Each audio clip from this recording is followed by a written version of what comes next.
Morning students. B Ed second year के paper knowledge and curriculum ज्ञान और पाठ्यचर्या के अंतर्गत हम लोग ज्ञान के अब तक हम लोगों ने देखा है कि ज्ञान की क्या उसके पाश्चात्य भारतीय और पाश्चात्य दर्शन के अनुसार ज्ञान किस तरह से परिभाषित, यह ज्ञान को समझाया गया है। अब आगे आते हैं हम ज्ञान को और अधिक समझने के लिए, क्योंकि ज्ञान का क्षेत्र बहुत अधिक विस्तृत और व्यापक है। तो ऐसे में बहुत सारे इसके समकक्ष या पर्यायवाची भी नहीं कह सकते, समानार्थी भी नहीं कह सकते हैं, लेकिन उसके बावजूद कुछ शब्द ऐसे होते हैं जिनको कि हम ज्ञान के साथ में या ज्ञान के पर्याय के रूप में उपयोग में लेकर आते हैं। तो ऐसे में ज्ञान अपना वास्तविक अर्थ खो देता है, इसीलिए हमें उन शब्दों को भी समझना अनिवार्य है। और उसी चीज को ध्यान में रखते हुए आज हम देखने वाले हैं कि ज्ञान और विश्वास में क्या अंतर है। ज्ञान और विश्वास, ज्ञान की जहां तक बात आती है कि ज्ञान क्या है, ज्ञान विश्वास है, ज्ञान सत्य है, ज्ञान न्याय संगत है, ठीक है ना। ज्ञान विश्वास है, यानी कि किसी चीज पर अगर हमने जब ज्ञान के अर्थ को समझा था तो उसमें हमने देखा था कि ज्ञान के बारे में विश्वास कि मैंने ईश्वर, जैसे मैंने कहा था कि मैंने ईश्वर को देखा है, यानी कि मैं ईश्वर है इस चीज पर मैं विश्वास करती हूँ। क्यों? क्योंकि मैंने उसे देखा है और फिर उसके लिए मैं प्रमाण प्रस्तुत करती हूँ। इसीलिए ज्ञान जिसमें कि हम विश्वास रखते हैं वही ज्ञान है, ज्ञान सत्य है, यानी कि वो सत्यता पर आधारित है।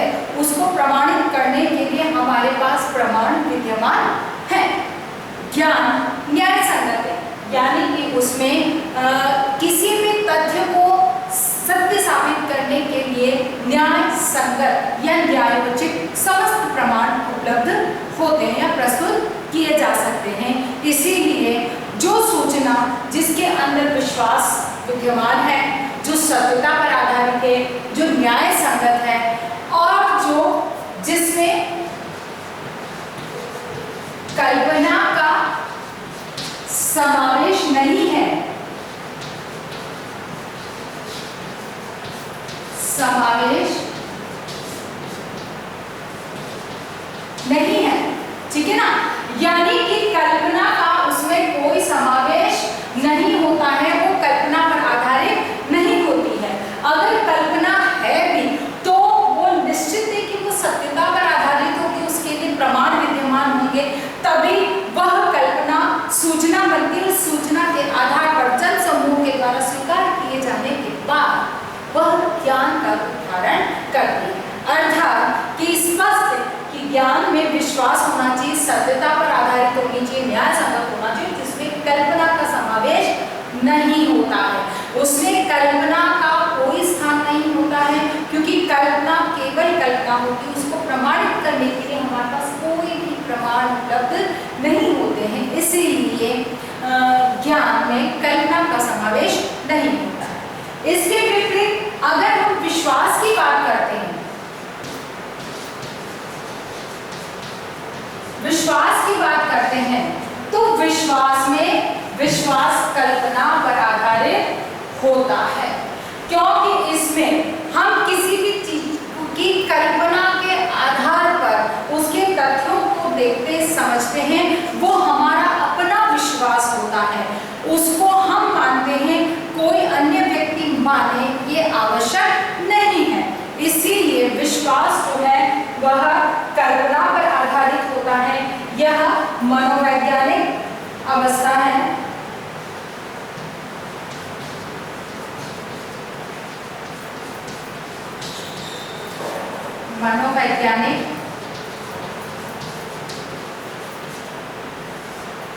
मनोवैज्ञानिक अवस्था है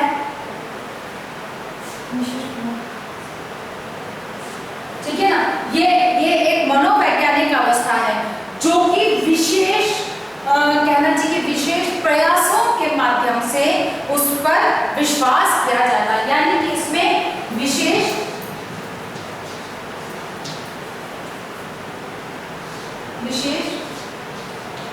प्रस्ताव या प्रयास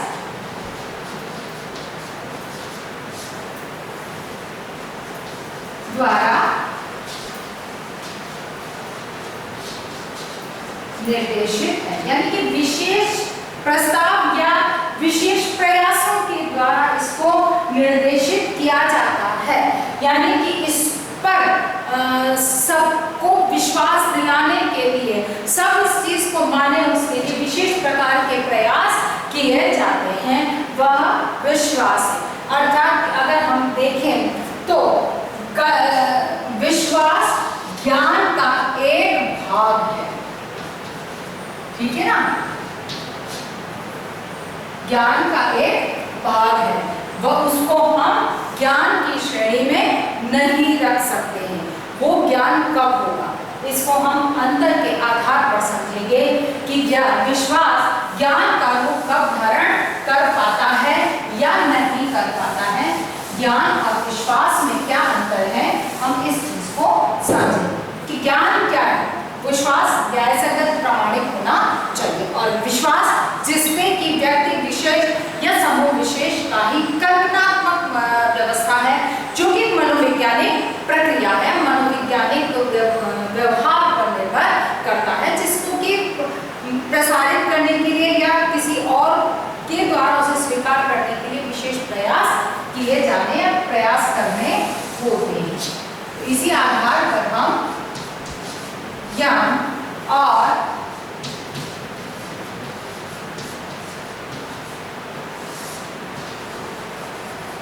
विश्वास में अंतर को देखेंगे। पहला है ज्ञान का क्षेत्र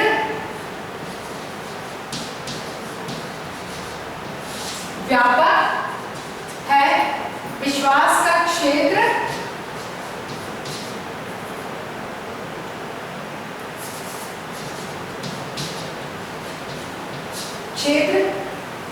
सीमित है।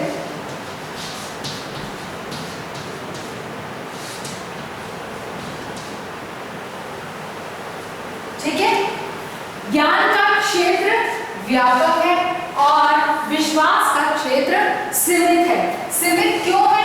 क्योंकि इसको एक व्यक्ति समूह के द्वारा ही माना या पहचाना जाता है या उस पर उसकी आस्था होती है। लेकिन व्यापक क्षेत्र, ज्ञान का क्षेत्र व्यापक है क्योंकि इसको एक विशाल जन समूह के द्वारा स्वीकार किया जाता है। विशाल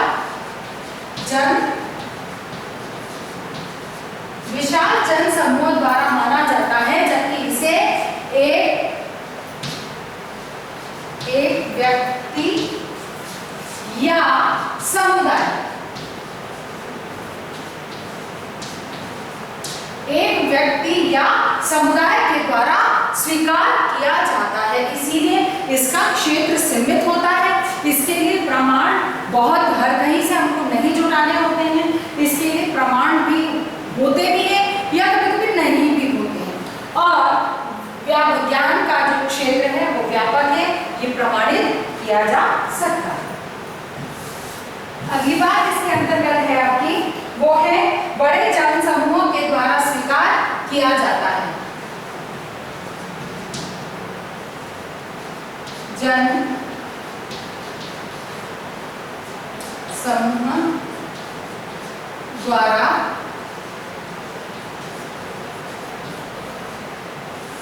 स्वीकार किया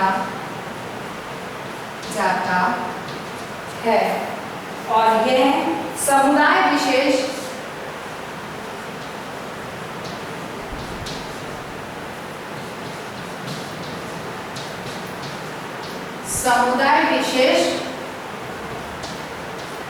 द्वारा स्वीकार किया जाता है।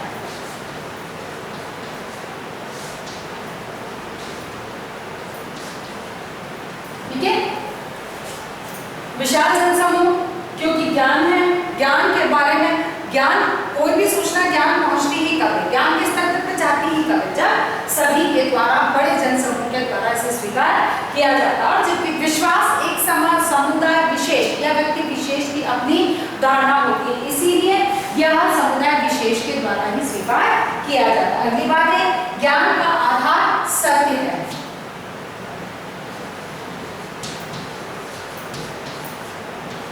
आधार सत्य है, पूर्ण सत्य है। ज्ञान का आधार पूर्ण सत्य है, जबकि विश्वास का आधार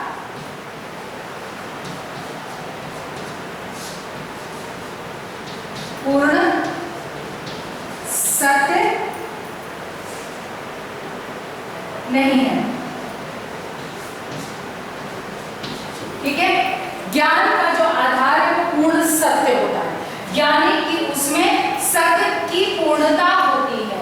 इसको यहाँ पर कहीं भी असत्य या शंका का कोई भी स्थान नहीं होता है, जबकि विश्वास में पूर्ण सत्य नहीं होता है, क्योंकि यहाँ पर ज्ञान के सत्य को प्रमाणित करने के लिए हर स्तर का, हर तरह का, हर प्रकार का प्रमाण उपलब्ध होता है, जबकि विश्वास को प्रमाणित करने के लिए या विश्वास की सत्यता को प्रमाणित करने के लिए हमारे पास पर्याप्त प्रमाण नहीं होते हैं। हम कहते हैं कि ईश्वर है, हाँ, ये हमारा अपना विश्वास है। क्या किसी ने देखा है? नहीं। कुछ चमत्कार या यूं कुछ कहें कि कुछ घटनाएं हमारे जीवन में इस तरह से होती है कि हमें ये विश्वास होने लगता है कि ईश्वर है या नहीं वो नहीं पता, लेकिन हाँ कुछ न कुछ दैवीय शक्ति या यूं कहा जाए कि कोई न कोई अदृश्य शक्ति अवश्य है, जिसकी वजह से हमें जो भी घटना घटित हुई है उसके पीछे कारण वही हो सकता है, लेकिन उसको प्रमाणित करने के लिए हमारे पास प्रमाण नहीं है। अर्थात वो हमारे लिए, सिर्फ हमारे लिए विश्वास है, हाँ उस पर हम विश्वास करते हैं, लेकिन वह ज्ञान नहीं है, क्योंकि उसके लिए हमारे पास कोई प्रमाण उपलब्ध नहीं है। नेक्स्ट बात जो है इसके अंदर अगला जो अंतर आता है वो स्थान परिवर्तन से कोई प्रभाव नहीं पड़ता। स्थान वर्तन से अप्रभावित, और ये प्रभावित होता है। ठीक है,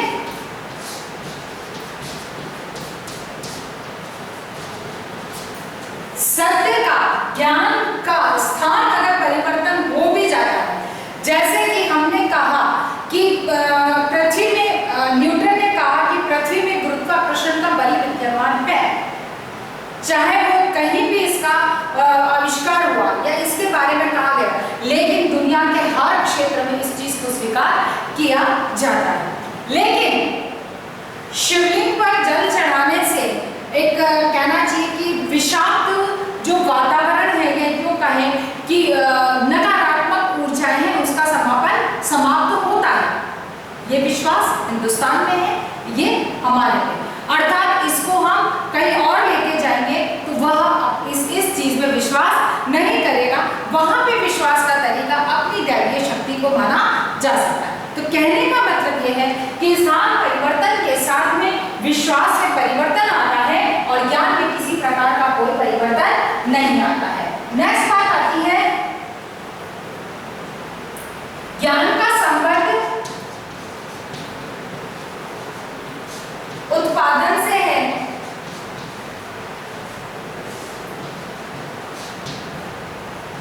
ठीक है, और उत्पादन से कोई संबंध नहीं है।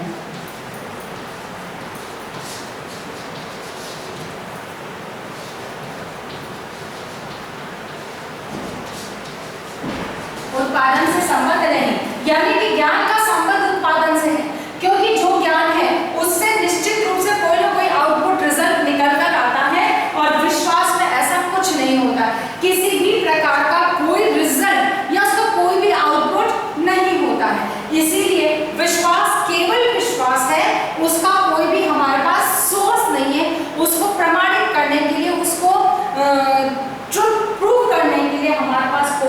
सोर्स अवेलेबल नहीं होता है, अगर होता भी है तो वो पूर्ण नहीं होता है। इसीलिए इसका जो भी है आउटपुट रिजल्ट या इसका प्रोडक्टिव रिजल्ट कुछ भी नहीं होता है, या प्रोडक्शन से, प्रोडक्टिव रिजल्ट से या उत्पादन से इसका कोई संबंध नहीं होता है। जबकि ज्ञान का संबंध है, रिलेशन है, वो प्रोडक्शन से है कि कोई ना कोई प्रोडक्शन अवश्य होता है। नेक्स्ट पार्ट इसके अंतर्गत आती है वो है स्वरूप सार्वभौमिक है। स्वरूप सार्वभौमिक,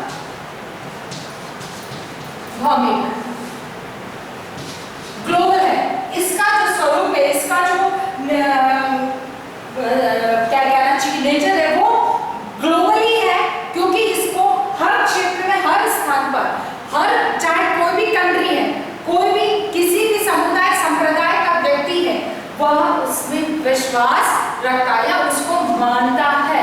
इसीलिए इसका स्वरूप ग्लोबली है, सार्वभौमिक है, जबकि इसका स्वरूप स्थानीय है।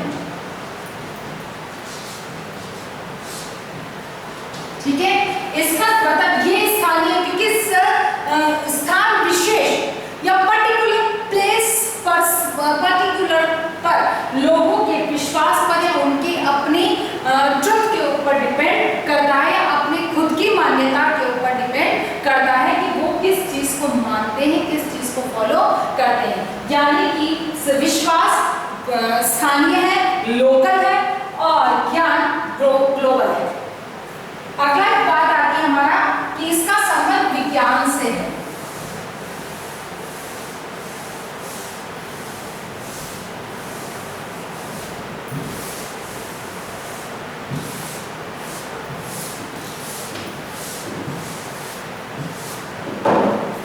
नेक्स्ट है इसमें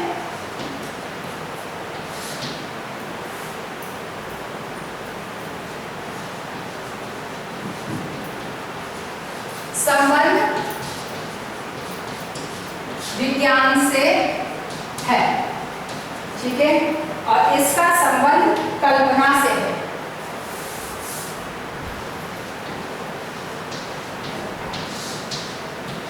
ठीक है, ज्ञान का संबंध विज्ञान से, विज्ञान से कैसे? क्योंकि ज्ञान के अंदर क्रमबद्ध रूप से या सुसंगठित रूप से, यानी कि कंटिन्यूशन में और एक सुसंगठित रूप से, यानी कि एक प्रॉपर अरेंजमेंट के साथ में उसको प्रस्तुत किया जाता है। जबकि विश्वास है वो कल्पना पर आधारित है, आपकी अपनी जो इमेजिनेशन है उसके ऊपर डिपेंड करता है, उस पर आधारित है। इसीलिए विश्वास का संबंध विज्ञान से या साइंस से नहीं होता है, या साइंस की तरह इसको प्रूव नहीं किया जा सकता।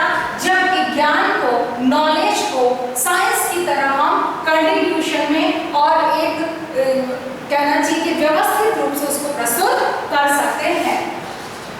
अगली बात आती है स्थिरता का समावेश होता है।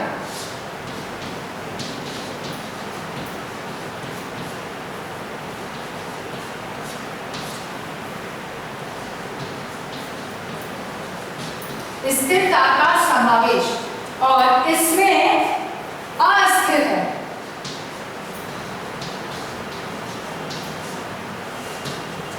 स्थिरता का समावेश है, यानी कि इसमें किसी भी प्रकार का जो कहना चाहिए कि आज ये है कल ये है, ऐसा नहीं होता है कि आज इस पे विश्वास कर रहे हैं, आज इस पे ट्रस्ट है, कल उस पे ट्रस्ट है, आज जिस पे ट्रस्ट है उसको कल छोड़ दिया और कल दूसरे पर ट्रस्ट किया। इस तरह की अनसर्टेनिटी इसके अंदर नहीं होती है, ये सर्टन होता है, इसमें विश्वास, स्थिरता होती है। क्यों? हाँ, परिवर्तन कब आता है? जब कोई नया अनुसंधान होता है तब उसमें परिवर्तन आता है। इसके लिए मैंने एक एग्जाम्पल आप लोगों को बार बार दिया, आज फिर उसको दोहराती हूँ कि चंद्रग्रहण सूर्यग्रहण को होने में एक समय ये था जब ये विश्वास किया जाता था कि यह दैवीय प्रकोप है या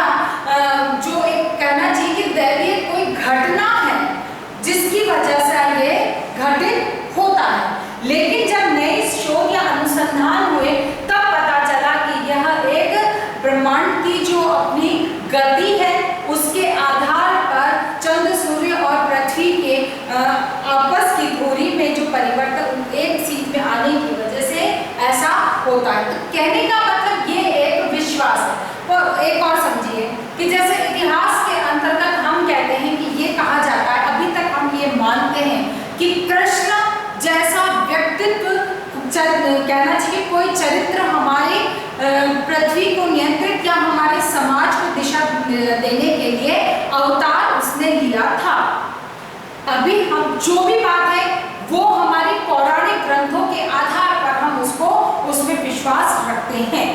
ये लोकल है, भारत का अपना विश्वास है, अन्य किसी कंट्री का नहीं है। हाँ, लेकिन इसमें परिवर्तन अगर जो कहा जा रहा है या जो अनुसंधान या खोज हो रही है उसके अनुसार ये कहा जा रहा है कि समुद्र की गहराइयों में द्वारिका नगरी के कुछ अवशेष प्राप्त हुए हैं।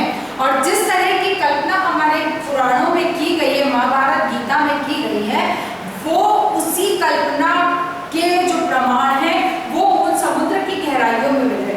जिस रोज वो अवशेष सामने आ जाते हैं और प्रमाणित हो जाते हैं तो फिर वही चीज ग्लोबली ज्ञान के क्षेत्र में सम्मिलित हो जाएगी। तो कहने का मतलब कि इसमें स्थिरता होती है, लेकिन जब नया कोई अनुसंधान होता है तब उसमें तब ही जाकर परिवर्तन होता है, अन्यथा नहीं। और विश्वास अस्थिर होता है, ये सर्टन नहीं है, इसमें काल परिस्थिति और वातावरण के अनुसार परिवर्तन आता रहता है। अगली बात इसके अंतर्गत आती है प्रामाणिक होता है।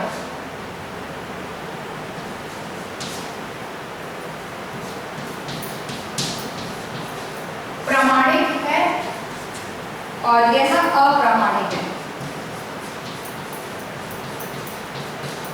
ठीक है, ज्ञान के लिए प्रमाण उपलब्ध है और विश्वास के लिए प्रमाण उपलब्ध नहीं होते हैं। प्रमाण उपलब्ध नहीं होते इसीलिए वह विश्वास है। अगर इसके प्रमाण उपलब्ध हो गए तो ऑटोमेटिकली निकल कर यह ज्ञान के अंदर सम्मिलित हो जाएगा। अगली बात इसके अंतर्गत आती है व्यक्तिगत विचारों का कोई प्रभाव नहीं। व्यक्तिगत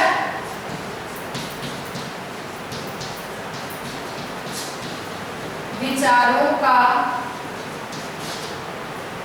कोई प्रभाव नहीं। और ये व्यक्तिगत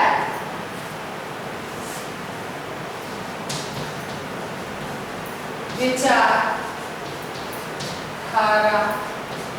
पर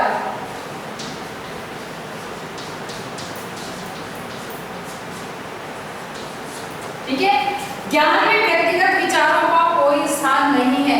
पर्सनल थॉट्स का या पर्टिकुलर पर्सन या व्यक्ति विशेष के विचार या थॉट्स का यहाँ पर कोई स्थान नहीं है, जबकि इस पर व्यक्ति विशेष के विचारों का पर्टिकुलर पर्सन के विचारों के प्रभाव देखे जाते हैं। अर्थात कि व्यक्तिगत विचारधारा का इस पर कोई प्रभाव देखा जाता है और ज्ञान के अंतर्गत नहीं देखा जाता है, क्योंकि इसमें किसी व्यक्ति विशेष पर्सन के विशेष के जो विचार हैं अगर उनको प्रमाणित नहीं किया जा सकता है तो वो फिर उसके उस क्षेत्र में सम्मिलित नहीं होता। हाँ, अगर कोई विचार उसका प्रस्तुत किया, उसको प्रमाणित किया गया और प्रमाणित करने के बाद सभी ने उसको स्वीकार कर लिया तो ही वो ज्ञान है, अन्यथा वो विश्वास ही रहेगा। अगली बात आती है यथार्थता पर आधारित है।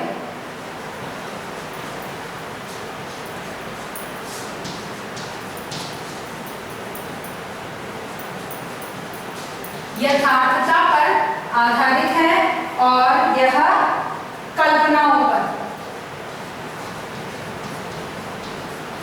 ठीक है, इसमें कल्पनाएं विद्यमान है और इसमें यथार्थता है, वास्तविकता है, ट्रुथ है और उसको हम प्रूव कर सकते हैं। और कल्पना को, इमेजिनेशन को हम प्रूव नहीं कर सकते। अगली बात आती है सभी व्यक्तियों का विश्वास।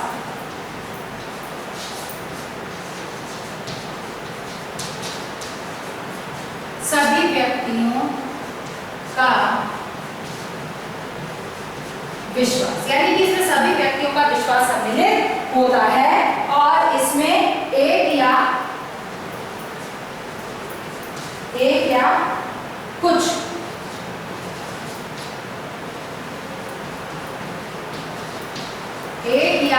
व्यक्तियों का विश्वास।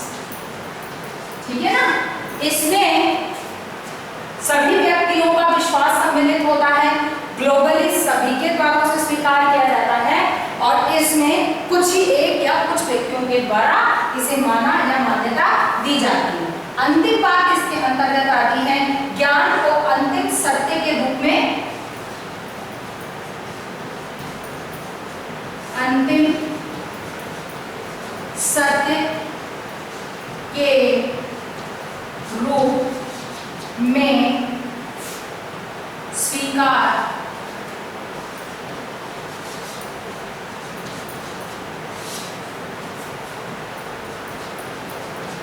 किया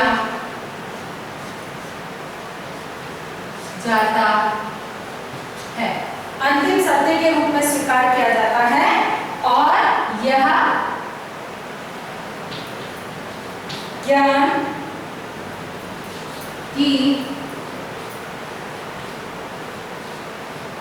प्रारंभिक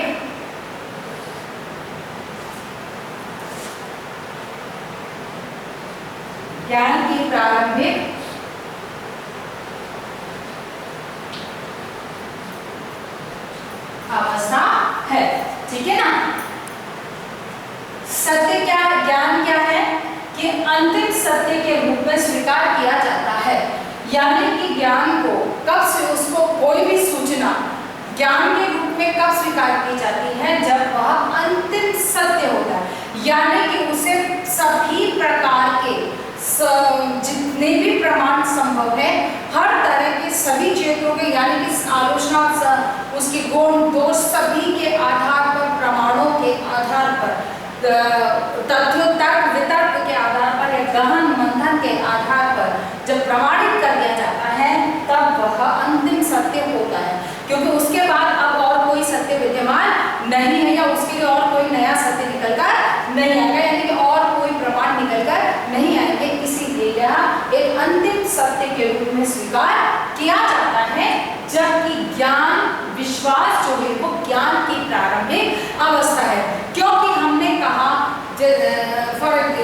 एप्पल का जमीन पर गिरना, गुरुत्वाकर्षण का कुछ तो है, ये कि हाँ इस वस्तुएं नीचे गिरती है, प्रारंभिक विश्वास क्या है, प्रत्येक वस्तु नीचे गिरती है, इसका मतलब कुछ तो है। फिर बाद में जितने भी प्रमाण जुटाए गए, यानी कि गुरुत्वाकर्षण बल का पृथ्वी में विद्यमान होने की विश्वास को ज्ञान का रूप धारण करने की जो प्रारंभिक अवस्था थी, वह एप्पल का जमीन पर गिरना और न्यूटन के दिमाग में यह प्रश्न उठना कि ऐसा क्यों हुआ, यह उसका अपना विश्वास था कि कोई तो यहाँ शक्ति है जो कि हर वस्तु को अपनी तरफ खींच लेती है, हवा में कोई उड़कर क्यों नहीं जाता है। यह एक पहला विश्वास था कि हाँ कोई शक्ति है।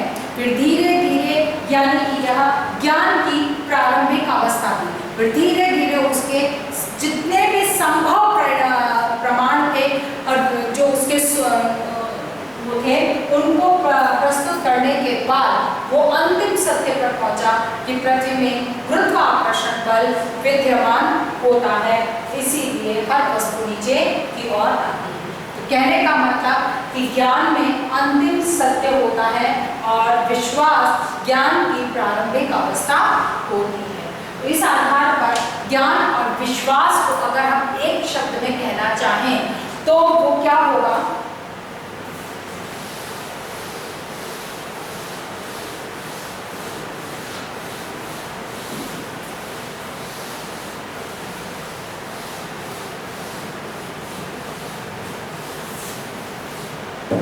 ज्ञान और विश्वास को अगर एक शब्द में हम एक लाइन में कहना चाहें तो विश्वास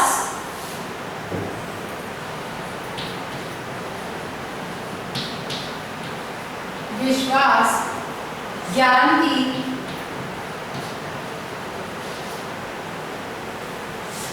प्रारंभिक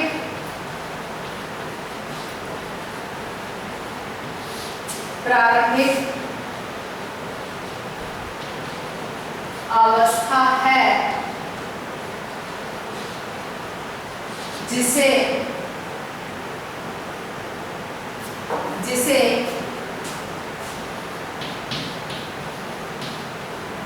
विभिन्न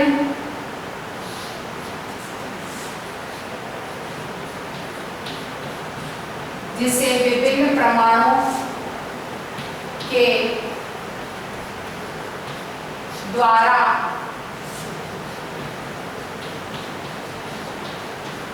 प्रमाणित परमाणुओं के द्वारा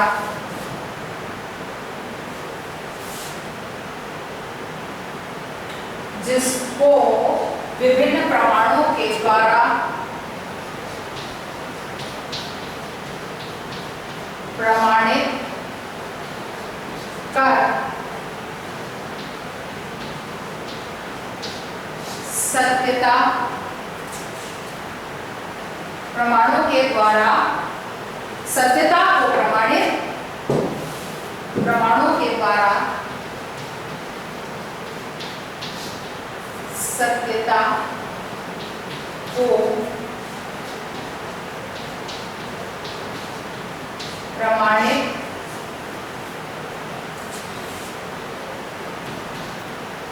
किया जाता है तथा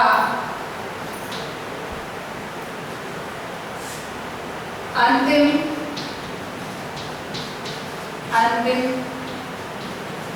सत्य के रूप में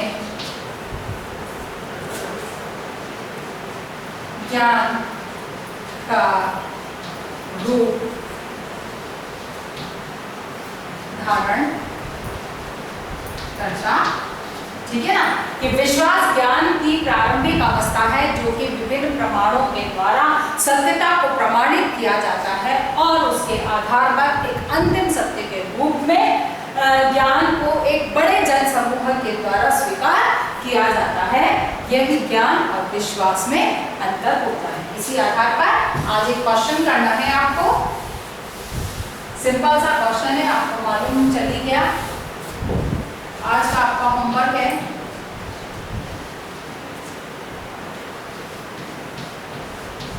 ज्ञान एवं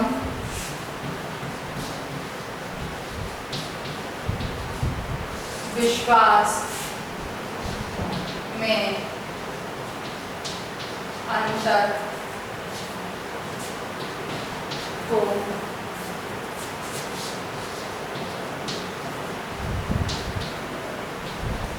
समझाइए।